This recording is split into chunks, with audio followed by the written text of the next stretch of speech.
man. So naturally I prepared a 17-page speech, which I'm going to bore you all to tears with now. Then I'm going to do about 5 minutes.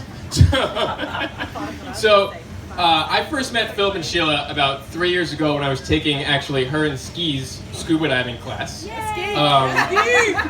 So she was one of my instructors, and Philip was the guy that sat across the room and always came in with bow ties and a button-down shirt. It was kind of out of place. So being a junior in college, I was pretty skilled in the art of avoiding the weird guy over there. So it definitely took me a while to kind of get to know either of them.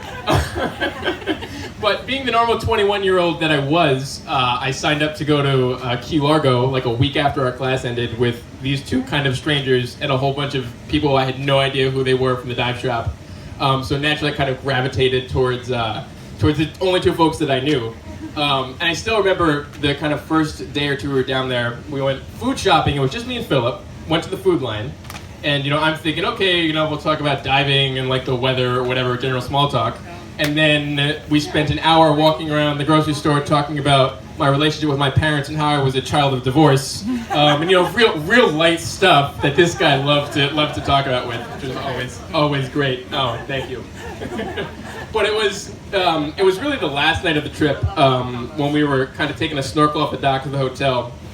I had the misfortune of getting hit with a jellyfish tentacle, which really hurt.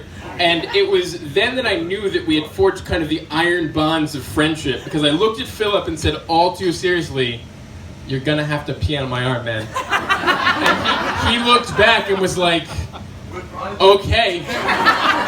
And then Sheila, being the voice of wisdom and reason, was like, "Let's go to the gas station and get some vinegar, you idiots. Like, this is gonna be fun." And it's totally true story. And it just grew from there. So literally since that week, I've traveled further with these two people than I think I have with anybody else in my entire life. I've gone all over New England and Florida and Belize scuba diving with them. I've been bullied into working out in the pool with this drill instructor of a swim coach, who I'm also on the radio with every week. And 6 to 8 Sundays WBTVLP. Always plugging away. And I've pulled their butts up at the climbing gym 3 times a week too for the past year. Tomorrow at 11 a.m. we're going Petra Cliffs.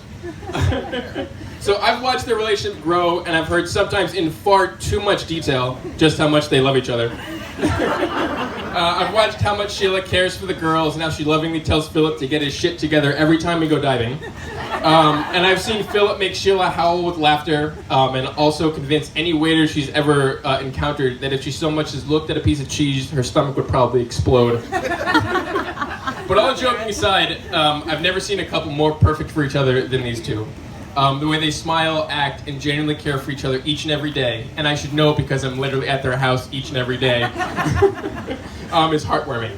And if I ever have the fortune to be in a relationship half as strong as the one these two are in, then I'd be one hell of a lucky guy. So I'll end by saying that Sheila, you're definitely meant to be with this guy right here on land, but underwater, you better move over because he's still mine when we're diving. So, to Phil and Sheila, everybody.